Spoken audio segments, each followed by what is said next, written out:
के लिए जो है हम तो इस बार कोशिश कर रहे थे कि हमारा यहाँ जो सब्जी मंडी है हमारी, यहाँ पर हमारा बड़ा प्रोसेसिंग प्लांट जो है वो लगे पराला में। लेकिन लॉकडाउन की वजह से कुछ मशीनें आई, कुछ मशीनें आ रही हैं, कुछ उसके जो टेक्नीशियंस हैं उनको आने में अभी तक भी दिक्कत आ रही है। तो इस करके शायद ही इस बार तो प्रोसेसिंग हो सके। लेकिन एक बात हमने सुनिश्चित की है कि जितने भी कलेक्शन सेंटर्स होंगे, सभी कलेक्शन सेंटर्स के अंदर जो भी वहां पर लोग रखे जाएंगे, चाहे वो एचपीएमसी की तरफ से हो, चाहे इम्पैड की तरफ से हो, वो इस बात को सुनिश्चित करेंगे। हम उस पे उस कलेक्शन सेंटर का नाम और नंबरिंग करेंगे बोरियों के बाहर। मैंने देखा है परमाणु में, जब परमाणु में औचक निरीक्षण मैंने पिछली बार किया था तो उसमें ऐसा पाया गया कि जो गड़ा हुआ सेब है, सड़ा हुआ सेब है, वो उन बोरियों में भरा हुआ है। और जब उसको वहां प्रोसेसिंग में जब उसको डालते हैं तो वो सड़ा गड़ा सारा उसके बीच में चला जाता है, जिसके कारण जो हमारा प्रोसेसिंग के बाद जो जूस निकलता है उसकी क्वालिटी भी एक क्वेश्चन मार्क लगता है।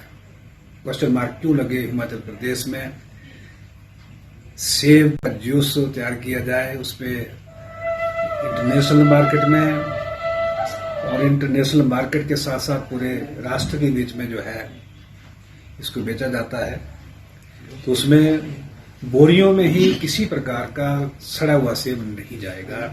जिस बोरी में जाएगा वो उसकी नंबरिंग होगी, वो उस कलेक्शन सेंटर के जो लोग हैं उनसे उसकी रिकवरी होगी।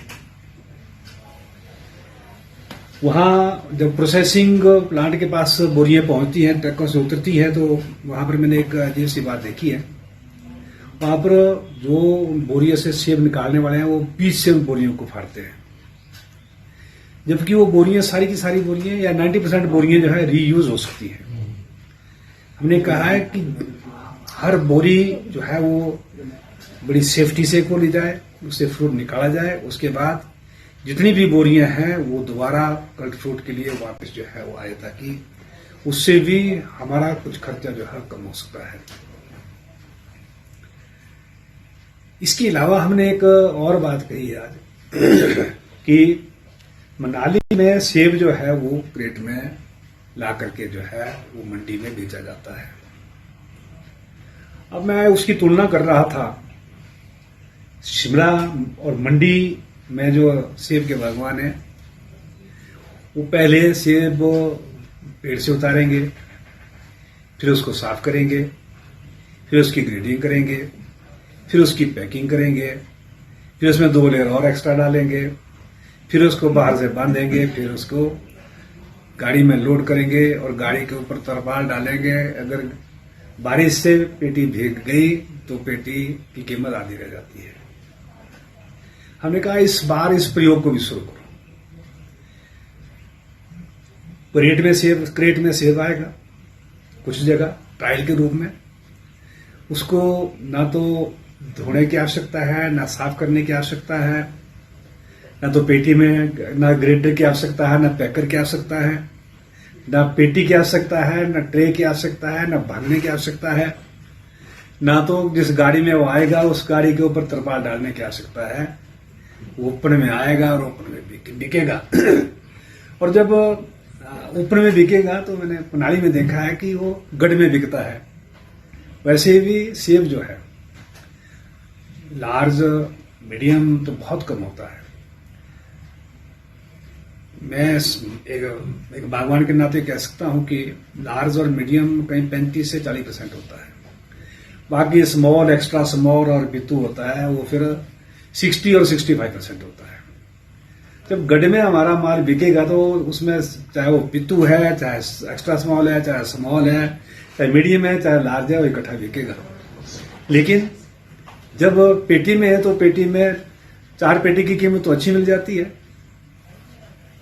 मीडियम की 10 पेटी की कीमत अच्छी मिल जाएगी, स्मॉल की 20 पेटी की कीमत तो उससे थोड़ा ठीक अच्छी मिल जाएगी, लेकिन बाकी जो माल है वो तो ऐसा जाता है जैसे कि वो उसकी कोई कीमत ही नहीं दी जाती।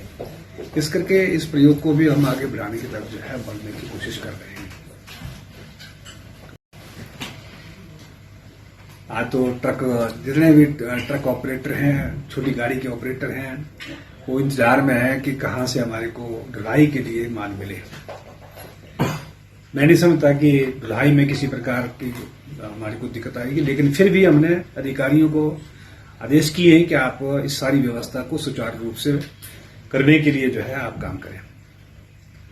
के अलावा हमने आढ़तियों को भी बुलाया था कि आढ़ती जो है वो किसी भी बागवान की राशि जो है वो अमूमन शिकायत आती है कि जो छोटे बागवान हैं, छोटे बागवानों का माल जो है वो बहुत कम रेट पे बिकता है। फिर जब कम रेट पे बिकता है और साथ में कम रेट पे बिकने के साथ साथ फिर पैसे भी नहीं मिलते उनको, तो किसी के साथ किसी प्रकार की ठगी जो है वो किसी प्रकार से नहीं होनी चाहिए। हमने सभी आढ़तियों से एक विनम्र प्रार्थना की है।